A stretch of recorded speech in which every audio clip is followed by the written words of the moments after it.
ইসলাম professor Asif Nazrul বিচার বিভাগকে কতটা প্রভাবিত করছেন? মানে তিনি কি সবকিছু ঠিক করেন? মানে কে মামলা কোন মামলা করা হবে, কোন কাকে জামিন দেওয়া হবে, কে বিচারকের নিয়োগ করা হবে, যেটা আসলে তা ঠিক করার কথা না। বিচার বিভাগ স্বাধীন হিসেবে মাজার হোসেন রায়ের পরে সেটা আসলে চিফ জাস্টিস মানে চিফ জাস্টিসের সিদ্ধান্তে আসলে হওয়ার কথা। কিন্তু এই ক্ষেত্রেও কি জনাব অ্যাডভোকেট আনিসুল হকের মতো জনাব আসিফ নজরুলই কি সবকিছু ঠিক করছেন? Absolutely not. আসিফ নজরুল সাহেবকে আমি কাছ থেকে দেখছি, তিনি আমি যে বিভাগে কাজ করি তারই দায়িত্বপ্রাপ্ত মন্ত্রী। আমার কোনো একটা সামান্যতম কাজেও তিনি কখনো ইন্টারফেয়ার করেন এবং বলেছেন যে আপনি যখন যেখানে যেটা করা আইনসঙ্গত মনে করবেন, ভালো করবেন, সেটা আপনি করবেন। আমার জানা মতে আমাদের মাননীয় প্রধান বিচারপতির সাথে কথা বলার জন্য ওনাকে বারবার অ্যাপয়েন্টমেন্ট সিক করে কথা বলতে হয়েছে। ওনাকে ডিকটেট করার প্রশ্নই ওঠে না, এবং বর্তমান যিনি প্রধান বিচারপতি আছেন তাকে ডিকটেট করার কোনো মানুষ বাংলাদেশে নাই। এবং আসিফ নজরুল সাহেবের ব্যাপারে যত কথাই বাইরে বলা হোক, আমি তাকে পেয়েছি একজন নিবেদিত প্রাণ, একটা দেশপ্রেমিক মানুষ হিসেবে। তিনি আপ্রাণ চেষ্টা করে যাচ্ছেন বিচার বিভাগে প্রভাব বিস্তার। তো দূরে থাক, বিচার বিভাগের কোনো জায়গায় কোনো রকম প্রশ্ন তৈরি হোক, এটা যাতে না হয় সেটা আমাকে দিনে রাত উনি বলেছেন যে তাজুল আপনারা চেষ্টা করেন যে সমস্ত কিছু যেন বিতর্কের ঊর্ধ্বে থাকে। তো যে লোকটার সাথে আমি কাজ করছি, আমি প্রতিদিন দেখছি তাকে যে তিনি প্রভাব বিস্তারের কোনো কাজ তো দূরে থাকতে, যিনি আমাকে স্বাধীনভাবে নিরপেক্ষভাবে যাতে কোনো প্রশ্ন না ওঠে সেটা এনশিওর করার ব্যাপারে যে লোকটা এত বেশি সিনসিয়ার, তাকে যদি হঠাৎ বলা হয় যে তিনি সব বিষয়ে ডিসিশন দিচ্ছেন, সবকিছু ঠিক করে দিচ্ছেন, এটা ডাহা মিথ্যা কথা। আমি মনে করি যে এটা সঠিক নয়।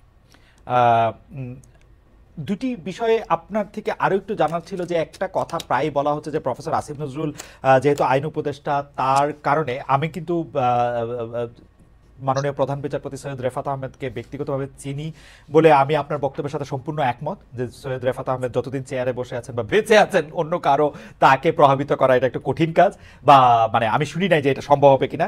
যাই হোক, কিন্তু দুটি বিষয়ে যে বিডিআর মানে পিলখানা হত্যা তদন্ত যে কমিশন করার কথা ছিল সেই কমিশন বাতিল করা, তারপরে হচ্ছে যে আরো বেশ কিছু নিয়োগ এবং অন্যান্য ক্ষেত্রে যে মাননীয় আইন উপদেষ্টার প্রভাব বিস্তার করার কথা আসছে, সেটি আপনি বলছেন যে সেটি আসলে একেবারেই সত্যি না।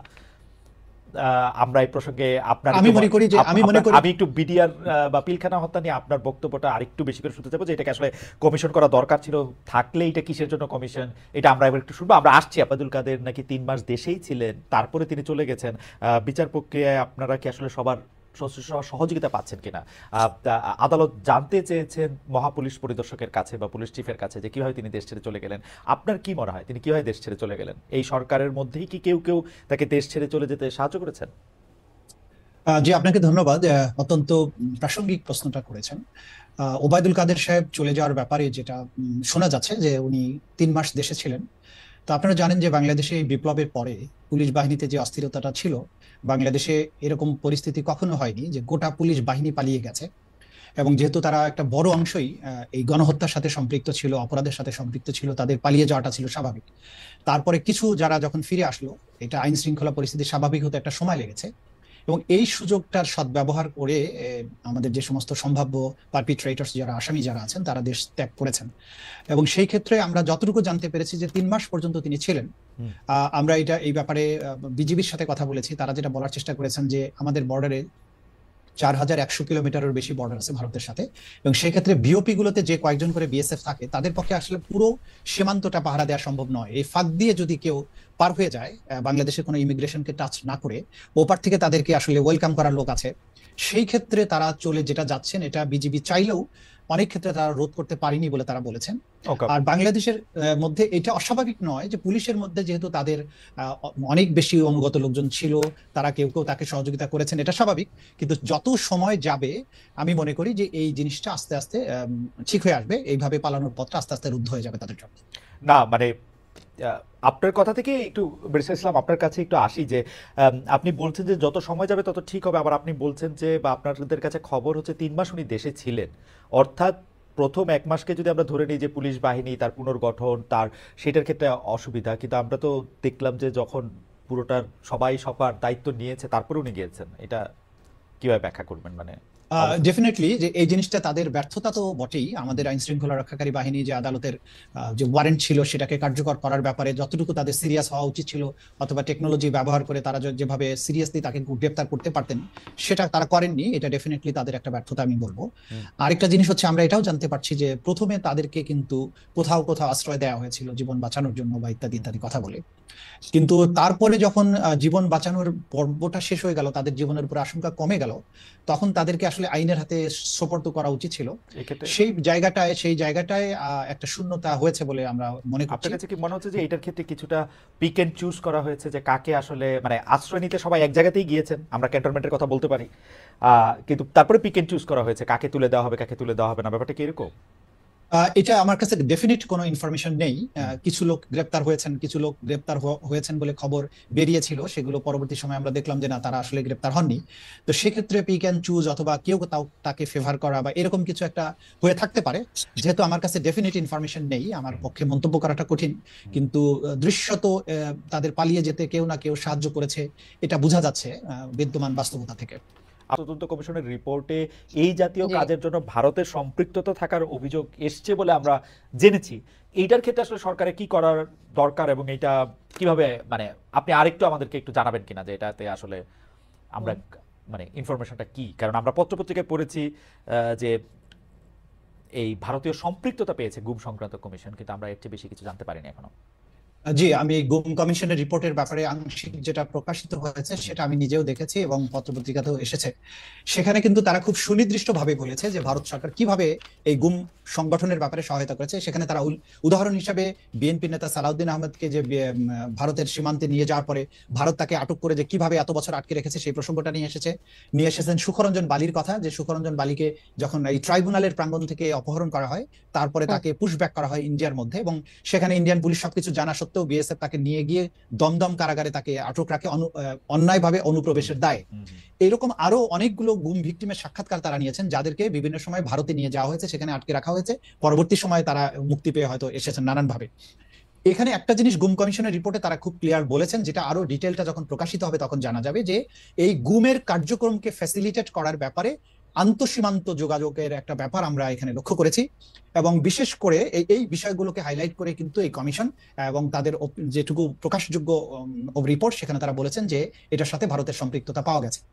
এখন রাষ্ট্র হিসাবে আমাকে এই জিনিসটাকে ডিল করতে হবে।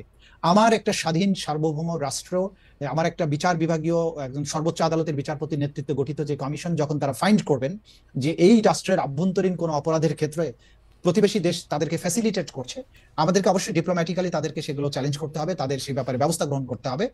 এর বাইরে তো আমরা যা করার, এর বাইরে তো আর খুব বেশি কিছু করতে পারবো না। ডিপ্লোম্যাটিক্যালি এই জিনিসটাকে জানা এবং সেটাকে অ্যাড্রেস করা, এটা রাষ্ট্রের পক্ষ থেকে করতে হবে। এবং পরবর্তী সময়, বিশেষ করে জুলাই আগস্টের এই বিপ্লব চলাকালীন সময়ও আমরা এভিডেন্স পাচ্ছি যে যখন সীমান্ত খালি করে আমাদের সৈনিকদেরকে দেশের অভ্যন্তরে নিয়ে এসে ছাত্র জনতার উপরে আক্রমণ করার জন্য কিন্তু বারবার চাপ দেওয়া হয়েছে, সেই এভিডেন্স গুলো আমাদের হাতে এসেছে। এবং সেই সময়ে বলা হয়েছে যে সীমান্ত খালি করে আমরা কিভাবে এটা নিয়ে আসবো, তখন তদানীন্তন যে প্রধানমন্ত্রী যিনি পালিয়ে গেছেন, তিনি বলছেন যে না, সীমান্তের ওপারের দের সাথে কথা হয়েছে, সীমান্তে কোনো সমস্যা নেই, তোমরা সব চলে আসো। ইট ইন্ডিকেটস যে সীমান্তের ওপারে যারা আছে তারা কোনো ডিস্টার্ব করবে না, তাদের সাথে যে বোঝাপড়া আছে, এই জিনিসগুলো কিন্তু আমাদের এভিডেন্সে এখন দিনকে দিন এটা স্পষ্ট হয়ে যাচ্ছে। যে কারণে এই জিনিসগুলো বাংলাদেশের এই তরুণ ছাত্র জনতা যে ভারত বিরোধী যে মনোভাব যাদের তুঙ্গে উঠেছে, এত বছরের নিপীড়ন নিগ্রহ, এখানে যে তাদের সম্পৃক্ততা প্রকাশ্যে অপ্রকাশ্যে নানানভাবে সেটা ছিল, সেটা ভাষা পেয়েছে এই গুম কমিশনের রিপোর্টের মধ্য দিয়ে। মানে আমি আসলে এই রাজনৈতিক বয়ানটা বুঝতে চেষ্টা করি, মানে শেখ হাসিনা নিজে যেগুলি অপরাধ করতেছে, নিজে যেগুলি কাজ করতেছে, সেগুলিরও দায় সবটাই আমরা ভারতের উপরেই দিব এখন, তাই তো? না, আমরা তা বলছি না। আমরা যেটা বলছি যে দেখুন, শেখ হাসিনার এই অপরাধগুলো সংগঠনের ব্যাপারে তাকে নানানভাবে ফ্যাসিলিটেট করা হয়েছে।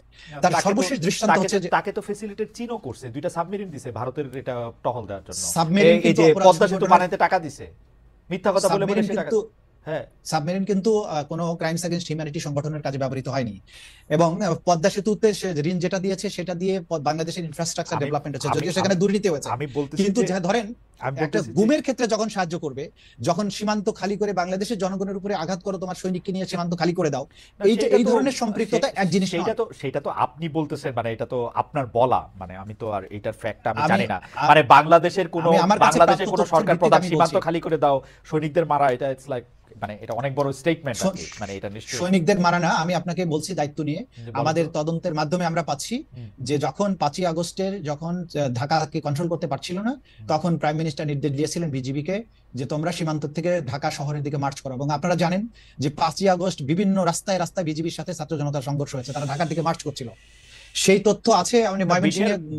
বিডিআর নিয়োগ করতে হলে তো সীমানা থেকেই নিতে হবে, আর কোথাও থেকে তো নিয়োগ করার উপায় নাই, মানে বিজিবিকে নিয়োগ করা। তাহলে সীমান্তকে অরক্ষিত রেখে আপনি সৈনিকদেরকে ঢাকার দিকে মার্চ করতে বলা, এবং সেক্ষেত্রে আবার যখন বলা হয়েছে যে আমি যেটা করব, তো তাহলে তো সীমান্ত অনেক ক্ষতি হয়ে যাবে, তখন তিনি যে অ্যান্সার গুলো দিয়েছেন যেগুলোর প্রমাণ আমরা পেয়ে গেছি আমাদের হাতে। জি তো এগুলোর থেকে এগুলো অনেক বেশি ওকে শক্ত ওকে কথা, কিন্তু ইট ইজ রিয়ালিটি। ওকে ঠিক আছে, আমি আমি আমি মেনে নিলাম। এমনিতেই লোকে বলতেছে যে আমি আওয়ামী লীগের প্রেসিডিয়ামের সদস্য কিনা, কেন তো আওয়ামী লীগের হয়ে কথা বলতেছি যে ভাই।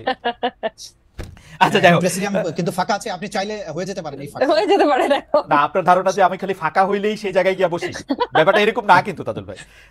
মানে না, না, মানে মানে এটা এটা এটা আমি আচ্ছা আমার দুইটা প্রশ্ন এটার মধ্যে এটা আছে, সেটা হচ্ছে যে সারা দেশে আওয়ামী লীগ নেতাকর্মীদের আসামি হিসাবে আদালতে হাজির করা হলে তাদের উপর ডিম মলমূত্র নিক্ষেপ, অনেক ক্ষেত্রে আইনজীবীদের কে দাঁড়াতে না দেওয়া, এইটা আপনি দীর্ঘদিন মানে এইটা আপনি ফেস করেছেন, কারণ আমরা আপনাদের সাথে কথা বলেছি, এইটা আপনি আসলে কিভাবে দেখেন যে এটা ঠিক হচ্ছে? প্রথম কথা হচ্ছে আমার দায়িত্বের মধ্যে আছে আন্তর্জাতিক অপরাধ ট্রাইব্যুনাল। এখানে আপনারা দেখেছেন যে তারা তাদেরকে কোনো হাত করা পড়ানো হয় না, তারা খুব পিসফুলি এখানে আসেন এবং তাদেরকে তারা হাত নাড়েন, তারা দোয়া চেয়েছেন, তারা হাসি মুখে কথা বলেছেন। এটার জন্য আমাদেরকে ক্রিটিসাইজ করা হচ্ছে যে তোমাদের আগের সব আলেম ওলামাদেরকে হ্যান্ড কাপ পরানো হয়েছে, তোমাদের এখানে আপনাদের সাথে আওয়ামী লীগের ভালোবাসা বেশি, তাজুল ভাইয়ের সাথে আওয়ামী লীগের ভালোবাসা বেশি। হ্যাঁ এই জাতীয় কথা বলা হচ্ছে। তো এটা যেটা জজ কোর্টে প্রথম দিকে ধরেন যখন ম্যাজিস্ট্রেট কোর্টগুলোতে তাদেরকে হাজির করা হয়েছে, তখন জাস্ট বিপ্লবের পর একটা তখন একটা ট্রমার থেকে বেরিয়ে আসা, এবং মানুষ তখন অনেক বেশি উত্তেজিত, শহীদদের রক্ত তখনও শুকায় নাই, মানুষ আহত, তখন একটা ইমোশনের ভিত্তিতে যেগুলো হয়েছে সেগুলো অনাকাঙ্ক্ষিত, এগুলো আদালত অঙ্গনে হতে দেওয়া উচিত নয়। তবে এটা কিন্তু এখন বন্ধ হয়ে গেছে এবং আমরা কেউই চাইবো না যে এই ধরনের পরিবেশ অন্তত আদালতে হোক। আচ্ছা জয় বাংলা এখন জাতীয় স্লোগান না, কিন্তু এই স্লোগান নিষিদ্ধও না, কিন্তু আমাদের কাছে খবরগুলো এরকম আসতেছে যে জয় বাংলা স্লোগান দিতে গেলে আক্রমণের মুখে পড়তেছে। জয় বাংলা স্লোগান দেওয়ায় বা লেখার কারণে চাঁপাইনবাবগঞ্জে ছাত্রলীগের 2 কর্মীকে হত্যা করা হয়েছে। মানে সিরিয়াসলি এরকম ঘটনা ঘটতেছে আসলে তাজুল ভাই? আমার জানা নেই, তবে জয় বাংলা স্লোগানকে যেভাবে অপব্যবহার করা হয়েছে, প্রত্যেকটা অপকর্মের সাথে, হত্যাকাণ্ড, দুর্নীতি করতে গিয়ে জয় বাংলা স্লোগান দিয়েছে, মানুষ মারতে গিয়ে জয় বাংলা স্লোগান দিয়েছে, ব্যালট বাক্স ছিনতাই করতে গিয়ে জয় বাংলা স্লোগান দিয়েছে। এইভাবে যখন একটা অপরাধের স্লোগান হয়েছে, যখনই সে ধরা পড়তে গেছে তখন সে জয় বাংলা বলে ফেলেছে। হ্যাঁ, কারণ হচ্ছে যে এইভাবে, কারণ এই জয় বাংলা বলতে গেলে তো আর আওয়ামী লীগের সার্টিফিকেট লাগে না, এটা তো আমিও বলতে পারি, আপনিও বলতে পারেন, তাই না? মুশকিল আসানের যে স্লোগান, এখন যখনই এই স্লোগানটা 16 বছর ধরে একটা অপরাধ সংগঠনের হাতিয়ার হিসেবে ব্যবহৃত হয়েছে, মানুষ কিন্তু যখনই এখন কেউ আরেকবার জয় বাংলা বলার চেষ্টা করে, তখন জয় বাংলা স্লোগানটা তার শত্রু না, তার পেছনের যে মানুষটার অপরাধী মানসিকতা, তাকে কিন্তু মানুষ আক্রমণ করে। সুতরাং জয় বাংলাকে দোষ দিয়েন না, দোষ দিতে হবে আসলে তার পেছনের মানুষটা, যে এই স্লোগানটাকে অপব্যবহার করে অপকর্মগুলো করেছে। সুতরাং বাংলাদেশে এই পরিস্থিতিটা আরো কিছুদিন থাকবে। আমার মনে হয় যে এইটা, এই জয় বাংলা স্লোগানে যদি কোনো সমস্যা না থাকে, এটা ঠিক হয়ে যেত আপনারা যদি জয় বাংলা স্লোগান দিতে শুরু করতেন, তাইলে যেহেতু এটা আমাদের মুক্তিযুদ্ধের